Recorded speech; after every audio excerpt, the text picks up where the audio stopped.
Assalamualaikum warahmatullahi wabarakatuh.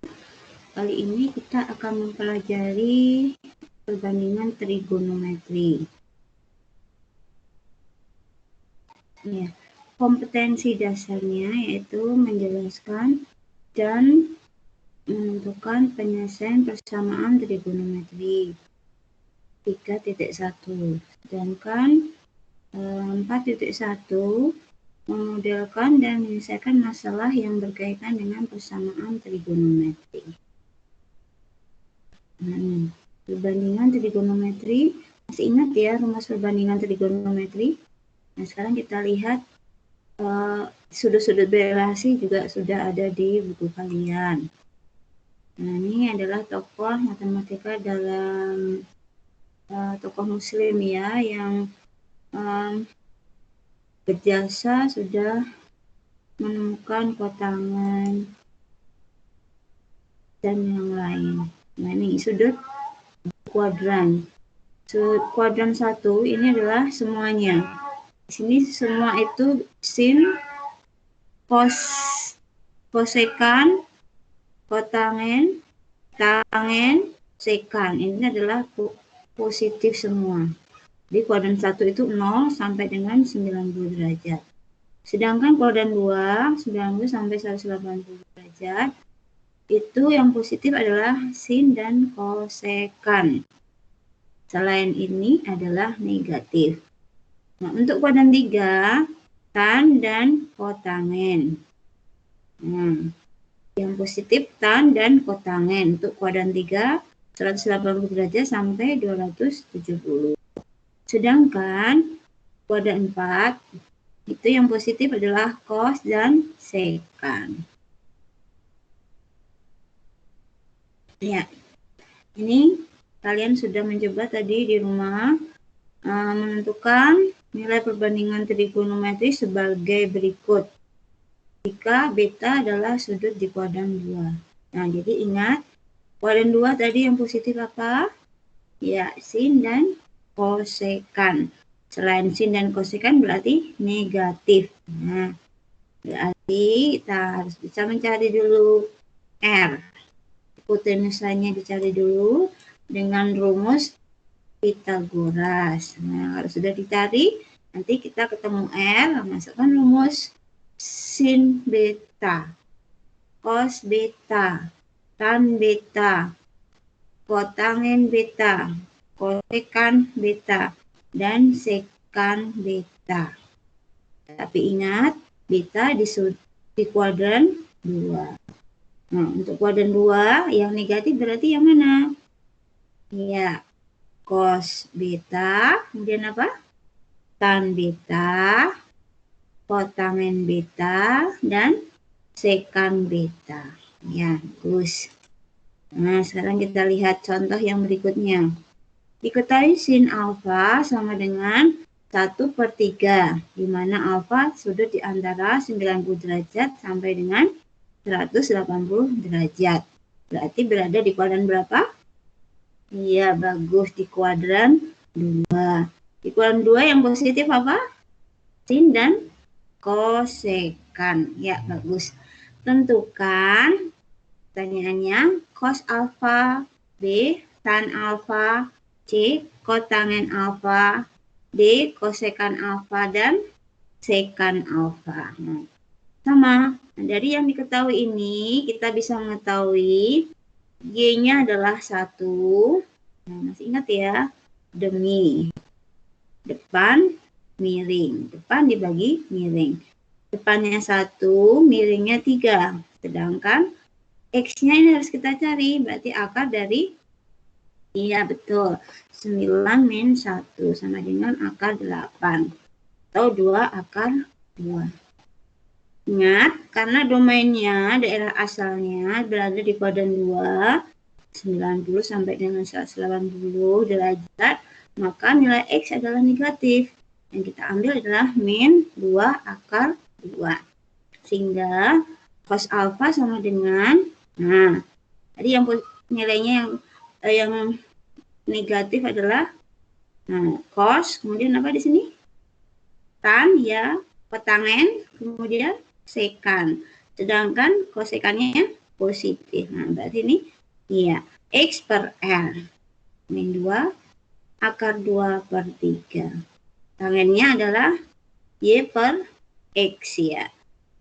Min 1 per 2 akar 2. Biasanya kita rasionalkan sehingga menjadi min akar 2 per 4. Kotangen alfa itu sama dengan ya sepertan alfa. Berarti sama dengan min 2 akar 2. Kemudian yang di kosekan alfa sama dengan 1 per sin. Nah, kalau sinnya adalah sepertiga, maka kalau 1 per sin sama dengan 3, betul. Kemudian sekan alfa sama dengan ya 1 per cos. Cosnya di sini nih, nah, tinggal kita balik aja. Min 3 per 2 akar 2. Nah, harusnya kita rasionalkan dulu ya. Dikalikan akar 2 per akar 2. Sehingga hasilnya min 3 akar 2 per 2. Nah, ini nanti silahkan dicoba.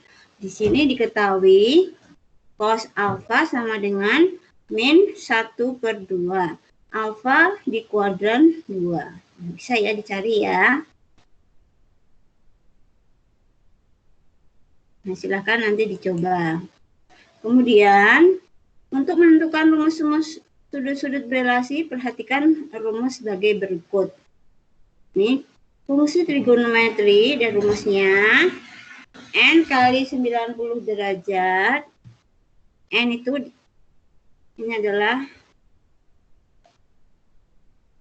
bilangan berupa bilangan ganjil, bisa berupa bilangan genap. N kali 90 derajat min alfa. Langkah pertama, kalian harus mengingat N-nya ganjil. Jika ganjil, maka fungsi trigonometri ini akan berubah. Jadi kalau misalnya di sini fungsinya adalah sin, akan menjadi cos. Itu kalau N-nya ganjil. Tan berubah jadi kotangen, kemudian kosekan menjadi sekan. Nah, sedangkan kalau N-nya genap, maka fungsinya tetap. Fungsi trigonometrinya tetap. Kemudian langkah kedua, melihat sudutnya. Nah, berarti kalian harus melihat sudutnya. Sudutnya berada di kuadran berapa soal ini? Nah, perhatikan tanda positif atau negatif. Nah, sekarang kita lihat ini. Tentukan nilai cos 135 derajat ditambah sekan 225 derajat dibagi sin 240 derajat. Jadi kalian harus mencari dulu cos 135 derajat. Nah, ini kalian ubah ke bentuk sudut-sudut berelasi ya. Cos, nah ini. Cos berapa? Ini tadi cos 135. Jadi kita buat di sini 1 kali 90 plus 45. 90 tambah 45 berapa? Iya, 135 derajat. Nah, karena N-nya 1 itu ganjil, maka tadi harus berubah fungsinya. Cos menjadi apa? Sin. Nah, kemudian lihat sudut 135 derajat. 135 derajat berada di kuadran berapa? Betul, berada di kuadran 2. Karena berada di kuadran 2, maka cos negatif. Nah, ini ditulis negatif, ditambahkan negatif. Sin alfa, nah ini alfanya dikasih sini. Ingat, sin 45 adalah setengah akar 2. Jadi, min setengah akar 2. Bisa ya? Atau menggunakan rumus yang, nah nih, 2 kali 90 boleh. Jadi kita jabarkan menjadi cos 2 kali 90. 2 kali 90 kan 180 derajat. Maka masih harus dikurangi berapa supaya ketemunya 135 derajat. Berarti dikurangi 45 derajat. Itu ya. Nah, sekarang dilihat. Di sini N-nya genap atau ganjil? Tadi rumusnya kita lihat lagi. Nah, N kali 90 derajat. Berarti kalau di sini 180 derajat, berarti 90 kali berapa? 2, betul. N-nya adalah genap. Maka fungsi trigonometrinya tetap. Ya. Jadi, cos tetap cos. Cos alfa, cos 45. Nah, sekarang kita lihat sudutnya. 135 berada di kuadran 2. Karena 2 maka cos negatif. Nah, cos 45 berapa? Ya, setengah akar 2. Masukkan negatifnya di depannya. Gitu ya. Sudah paham ya? Ya. Kemudian kita lihat. Nah, nih sekan. Sekan 225 derajat.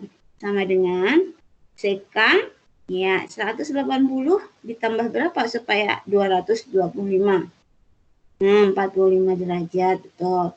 Berarti karena ini N-nya 2, maka sekannya tetap tidak berubah. Sekan 45 derajat. Karena 225 di kuadran berapa? Iya, di kuadran 3, maka sekan negatif. Sekan 45 adalah akar 2, maka min akar 2. Nah, boleh juga kita lihat di sini ada soal sin 240, maka sin 180 ditambah berapa supaya ketemunya 240 derajat? Ya, ditambah 60 derajat. Karena genap 2, maka tetap sin 60. 240 di kuadran 3 maka negatif. Nah, gitu ya. Ya. Jadi sama dengan ya sin 60. Di sini di sini harusnya kurang negatif. Negatif 1/2 akar 3. Gitu ya. Ya. Ya. Bisa dipahami ya.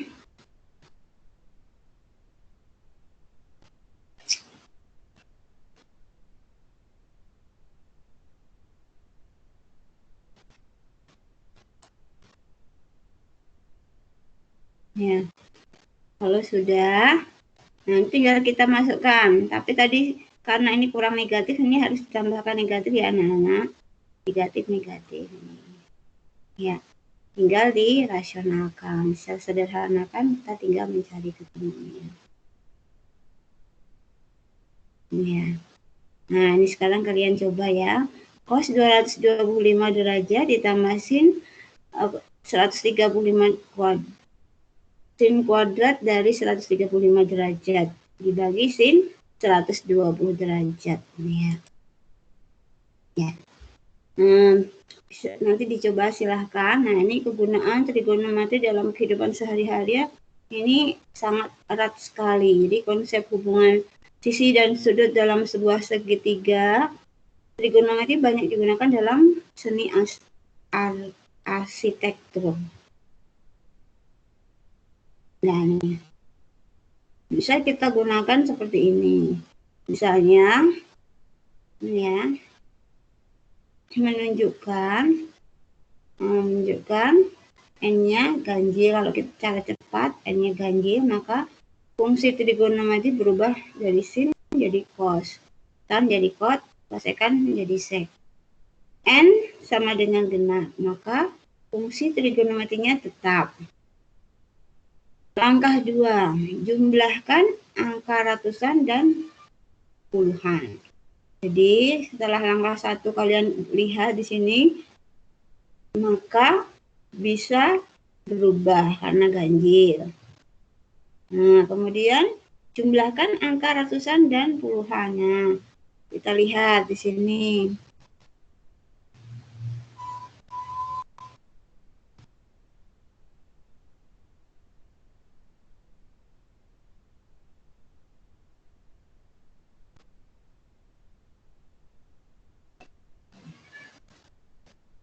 Jumlah angka ratusannya berapa? Yaitu 1. 1 ditambah puluhannya 3, maka sama dengan 4 ya. Nah, kemudian langkah ketiga, angka satuan tetap, jadi 45. Gitu ya, mengikuti. Kemudian langkah yang 4, lihat kuadran dari besar sudut 135 berada di kuadran 2, maka ditambahkan negatif. Gitu ya. Nah, ini kalau sudut biasa kita bergerak dari horizontal ke atas, itu alfa. Tapi kalau dari horizontal ke bawah, ini berlawanan dengan arah jarum jam. Nah, sedangkan kalau searah itu malah negatif, min alfa. Gitu ya. Jadi, cos min alfa sama dengan cos alfa, karena cos di kuadran 4 itu adalah positif. Begitu juga sekan. Sekan min alfa sama dengan sekan alfa. Nah, nanti silakan kalian latihan soal 1 halaman 89. Buku paket matematika peminat. Gitu ya. Terima kasih. Alhamdulillah birobbil alamin.